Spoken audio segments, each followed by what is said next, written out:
Imagine a missile traveling faster than almost anything humans regularly build, more than 19,000 kilometers per hour. At that speed, it could cross an entire country in just minutes. Now, just picture that missile is already in the air. There are no warning sirens yet.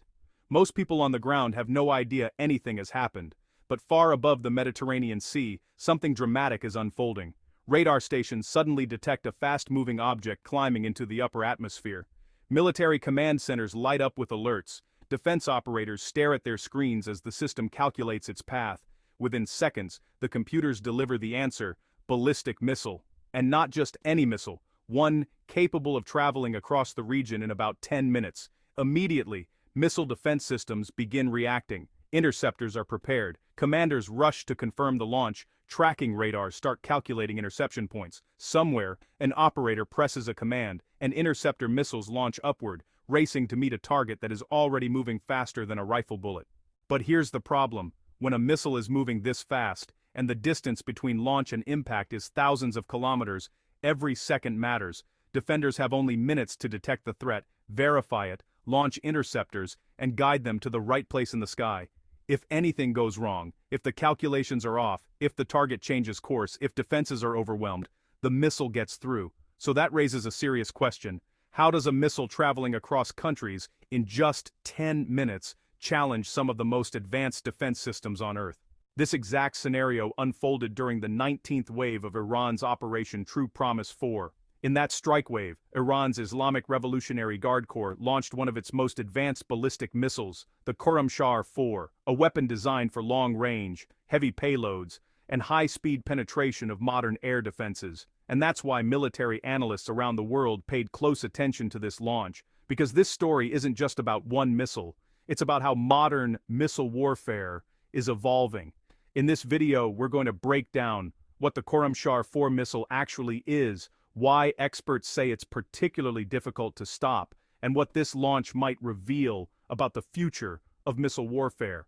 But to understand why this missile launch matters so much, we first need to step back and look at the larger operation it was part of. To understand why this missile launch matters, you have to see the larger campaign behind it. Because the Khorramshahr-4 launch wasn't a single isolated strike, it was part of something much bigger called Operation True Promise 4. This operation is a series of coordinated strike waves carried out over time. Each wave can include ballistic missiles, cruise missiles, and large numbers of drones. Think of it less like a single punch, and more like a long boxing match, where each round is designed to wear the opponent down. That's the real strategy here. Instead of firing everything at once, the strikes are spread out across multiple waves. Each wave serves several purposes at the same time. First, there's the military objective. Missiles and drones are aimed at specific locations, military bases, infrastructure, or strategic facilities. These attacks are meant to damage real targets and disrupt operations. But the second purpose is strategic signaling. Every launch sends a message that Iran has the capability to reach deep inside Israeli territory. Distance is a major factor in missile warfare. A country that can strike from far away can threaten targets without putting its own forces close to danger. By demonstrating long-range strikes repeatedly, Iran is showing that Israeli cities and military sites are within range of its missile arsenal. Then there's the third objective, and this one is less obvious, but extremely important. It's about pressure. Missile defense systems don't have unlimited resources. Every time a defensive interceptor launches, it costs money and reduces available stockpiles. For example, some advanced interceptors used in modern missile defense can cost hundreds of thousands or even millions of dollars per shot. Now imagine forcing those systems to fire again and again. That's the idea behind repeated strike waves. Each wave forces defenders to stay on constant high alert. Radar systems must stay active. Operators must stay ready. Interceptors must be available at all times. Over time, this creates fatigue, both technological and psychological. Because modern warfare is no longer just about destroying targets, it's also about controlling the pace of pressure. Military planners sometimes call this strategic exhaustion, slowly stretching an opponent's defenses, resources, and attention. In that sense, Operation True Promise 4 isn't just a set of attacks, it's a long-term pressure campaign. Each wave tests how defenses respond. Each launch provides new data.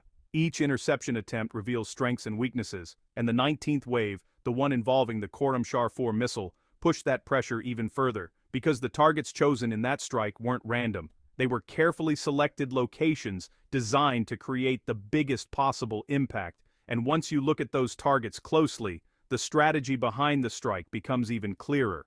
When military planners choose targets, they rarely do it randomly. Every location is selected for a reason. In the 19th wave of Operation True Promise 4, the reported targets reveal a lot about the strategy behind the strike. 3 locations stood out: Tel Aviv, Ben Gurion Airport, and Israeli Air Force Squadron 27. Let's break down why each of these matters. First, Tel Aviv.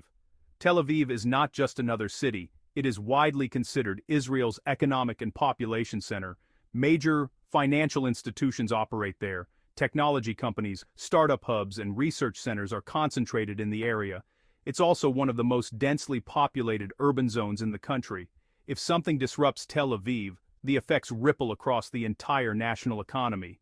Think of it like targeting the financial heart of a country. Even a temporary disruption can affect business operations, transportation, and daily life for millions of people. That's why cities like Tel Aviv often become strategic targets during conflicts, not only because of their size, but because of their economic influence. The second key location is Ben Gurion Airport. This is Israel's main international airport. Millions of passengers pass through it every year, making it the primary gateway connecting the country to the rest of the world. But Ben Gurion Airport is not just important for civilian travel, it also plays a major role in logistics and military operations. Aircraft carrying supplies, equipment, or personnel often move through the same infrastructure that supports civilian flights. In other words, disrupting the airport could affect both commercial travel and military mobility at the same time. Imagine if the main airport of a country suddenly had its runways damaged or operations halted. Flights would stop, cargo shipments would pause, and military transport operations could be slowed down. That's why airports are considered high-value strategic infrastructure. Now let's look at the third target, Israeli Air Force Squadron 27. This is an operational military unit within the Israeli Air Force. Units like this may operate combat aircraft, surveillance platforms, or other strategic assets. Air bases are critical because they allow a country to launch aircraft for defense, reconnaissance, and rapid response. If those facilities are disrupted, even temporarily, it can affect how quickly aircraft can be deployed. Runways, fuel depots, maintenance hangars, and radar systems all support the ability of an air force to operate effectively. So when you look at these 3 targets together, a pattern appears. Tel Aviv affects the economic center. Ben Gurion Airport affects transportation and logistics. Air Force Squadron 27 affects military air operations. In other words, the strike aimed at multiple layers of national capability at once: economic, civilian infrastructure, and military operations. But there was also another layer to the message behind the attack. The operation was given a name referencing Hassan ibn Ali, a revered historical and religious figure. This kind of naming is not accidental. It blends religious symbolism with military action, creating a narrative that resonates with supporters while signaling determination to opponents. Modern conflicts are fought not only on the battlefield, but also in the information and narrative space. Names, messaging, and symbolism all play a role in shaping how events are interpreted. So this strike wasn't just about hitting physical targets, it was also about sending a message. But to understand why this particular strike wave drew so much attention from analysts around the world, we need to look at the weapon used to carry it out, and that brings us to the Khorramshahr-4 missile itself. Now, let's look at the centerpiece of this story, the Khorramshahr-4 ballistic missile. This missile is considered one of the most advanced long-range weapons currently developed by Iran. And, while ballistic missiles have existed for decades, the Khorramshahr-4 represents a new generation designed to be faster, more precise, and harder to stop. To understand why analysts are paying attention, we need to break down the key numbers. First, range. The Khorramshahr-4 is believed to have a range of about 2,000 kilometers. That distance is enormous. To picture it, imagine launching a missile from one side of the Middle East and being able to strike targets across several countries without moving the launch platform. Range like this allows missiles to be fired from deep inside national territory, far away from enemy aircraft or counterattacks. Next comes the warhead size. The missile can reportedly carry a payload of up to 1,500 kilograms. That's more than 3,300 pounds. To give a simple comparison, that's roughly the weight of a small car packed into the front of the missile. Even without nuclear weapons, a warhead that heavy can cause major damage to infrastructure, large craters in runways, destroyed fuel storage facilities, collapsed buildings or hangars. In other words, it's powerful enough to disable key parts of military bases or transportation hubs. Then there's the speed. During its flight outside the atmosphere, the Khorramshahr-4 can reportedly reach speeds of Mach 16. Mach numbers describe how many times faster something moves compared to the speed of sound. Mach 1 is about 1,235 kilometers per hour. Mach 16 means the missile is moving at over 19,000 kilometers per hour. At that speed, the missile could travel the distance between Tehran and Tel Aviv in roughly 10 minutes. And remember, defenders must detect, identify, track, and intercept that missile within that same short window. Finally, there's accuracy.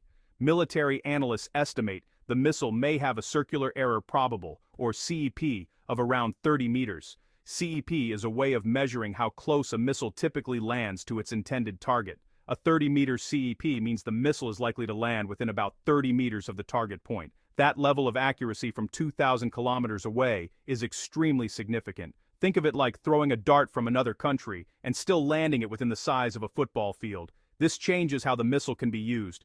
Older ballistic missiles were often described as area weapons. They were designed to hit large regions like cities. But a missile with this level of precision becomes something different. It becomes a precision infrastructure weapon. Instead of hitting an entire city, it can target specific critical points, such as airport runways, radar installations, aircraft shelters, fuel depots, and command centers. These are the kinds of targets that can disrupt military operations without needing dozens of missiles. But what really makes the Khorramshahr-4 stand out is not just its range, speed, or payload.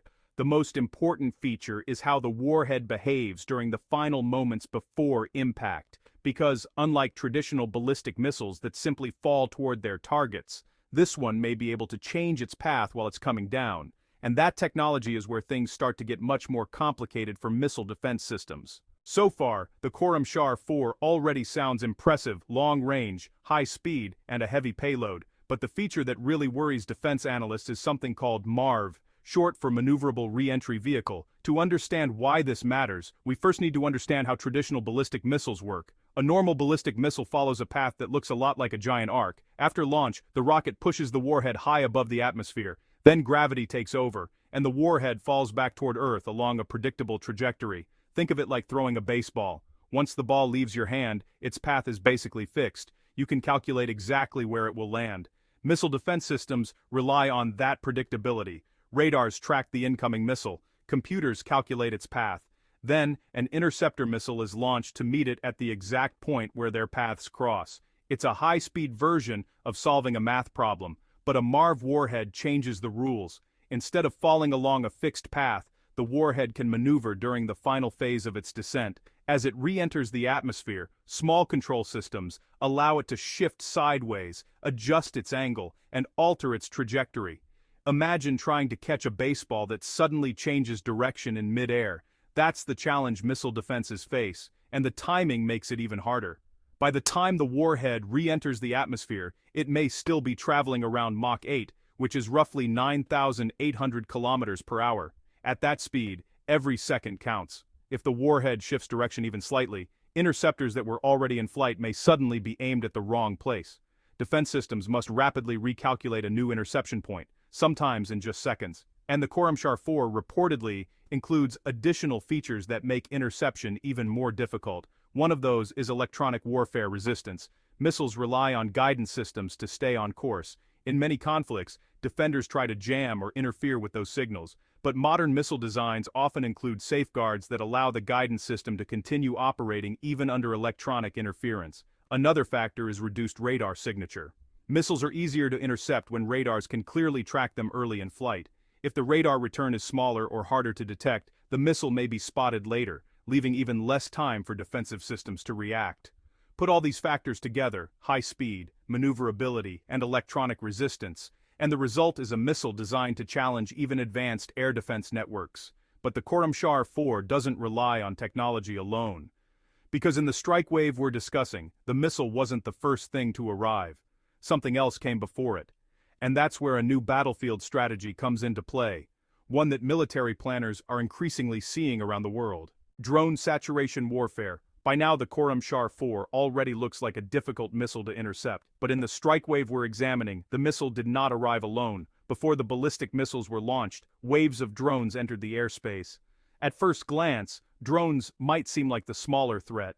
Many attack drones are relatively slow and far cheaper than ballistic missiles, but that's exactly why they are useful, because their main job in this kind of operation isn't always to destroy targets. Their job is to overload the defense system. Military analysts call this tactic saturation warfare. Here's how it works. Missile defense systems rely on radars, computers, and interceptor missiles to track and destroy incoming threats. But these systems have limits. Each radar can only track a certain number of objects at once. Each interceptor battery only has a limited number of missiles ready to fire. Now imagine dozens of drones entering the airspace at the same time. Even if each drone is relatively simple, the defense network still has to detect it, track it, and decide whether to intercept it.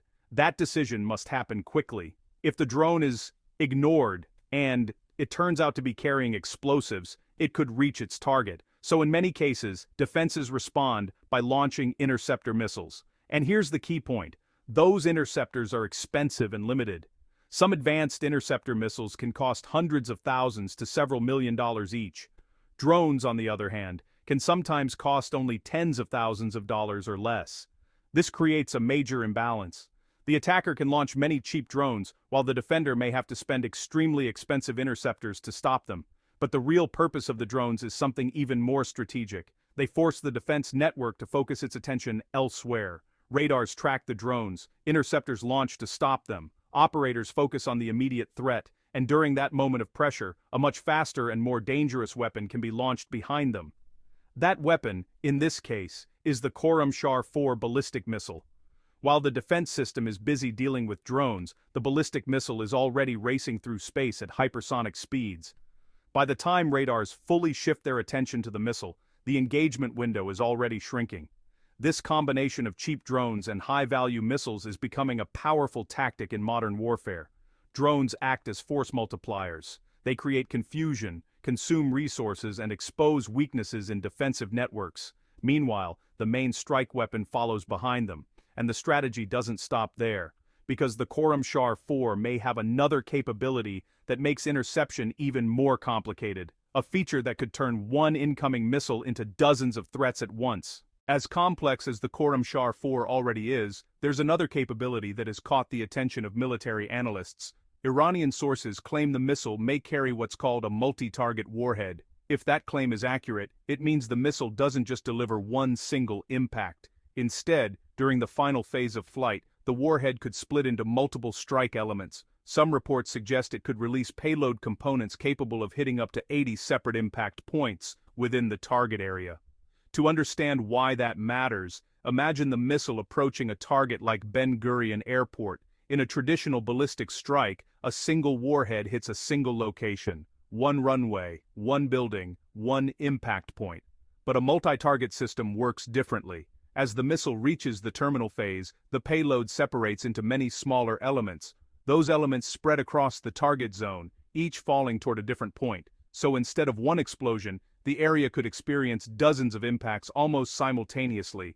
Now think about what that means for a large facility like an airport. Different payload elements could strike runways, making aircraft unable to take off or land, aircraft shelters where planes are stored, fuel depots which support both civilian and military aviation, radar stations which help monitor airspace, and command centers where operations are coordinated. In other words, a single missile could potentially disrupt multiple parts of the same facility at once. From a military perspective, this turns one weapon into something closer to an area saturation strike system. But the real challenge appears on the defensive side. Missile defense systems are often designed to intercept individual incoming warheads. Radars track the object. Interceptors launch to destroy it before it reaches the ground. But if one missile suddenly produces dozens of separate objects, the situation becomes far more complicated. Each of those objects must be tracked and evaluated. Some might be real payloads, others might act as decoys, and they're all descending at extremely high speed. the defense system suddenly faces a mathematical problem that becomes much harder to solve. Instead of intercepting one fast object, it may have to deal with many objects arriving almost at the same time. That dramatically increases the pressure on radar systems, interceptor inventories, and decision-making speed. And that's one reason why analysts across the world are watching weapons like the Khorramshahr-4 very closely, because if these kinds of capabilities become more common, they could start reshaping how missile defense systems are designed, and the implications go far beyond this single conflict. They reach into the global balance between missile offense and missile defense. At first glance, the Khorramshahr-4 might seem like just another missile used in a regional conflict, but for military planners around the world, it represents something much bigger, because the real question is not just what happened in this single strike. The real question is what it says about the future of missile warfare. Israel operates one of the most advanced missile defense systems on the planet. Its defense network is built in multiple layers, each designed to intercept different types of threats. The first layer many people know is Iron Dome. Iron Dome is designed to stop short-range rockets and drones, especially those fired from nearby areas. It has been used thousands of times and has proven highly effective against smaller threats. The next layer is David's Sling. This system is built to intercept larger rockets and medium-range missiles, the type that travel farther and move much faster than basic rockets. Then, there is the Arrow missile defense system. Arrow is designed to intercept long-range ballistic missiles, sometimes even outside the Earth's atmosphere, before they begin their final descent. Together, these systems form a layered defensive shield. The idea is simple. If one layer misses, another layer has a chance to intercept the threat. But weapons like the Khorramshahr-4 are designed to challenge every layer at once. High speeds reduce reaction time, maneuverable warheads make interception calculations harder, drone swarms overload radar tracking systems, and multi-target payloads multiply the number of incoming threats. When all of these elements are combined, they create a new kind of challenge for missile defense, and that's why countries far beyond the Middle East are watching closely. Military analysts in NATO countries, Gulf states, Japan, and South Korea study events like this carefully. Many of those countries rely on similar layered defense systems to protect cities, bases, and infrastructure.